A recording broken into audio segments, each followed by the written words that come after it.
Ky takim erdhi në kuadër të një lufte që kanë bërë vazhdimisht, që është luftë tregtare dhe që është thelluar jashtëzakonisht shumë, po themi, sidomos në mandatin e dytë të Trump.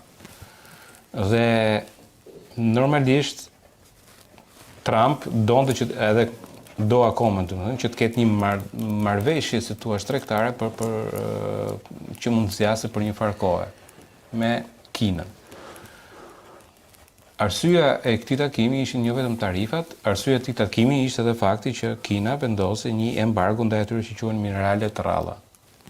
Kina embargo ndaj Shteteve të Bashkuara të Amerikës për minerale të rralla. Kina nxori para 2 javësh, ka nxjerrë një urdhër në të cilin thohet se çfarë do lloj eksporti i mineraleve të rralla duhet kalojë më përpara për miratim në Komitetin Qendror të Partisë Komuniste Kineze.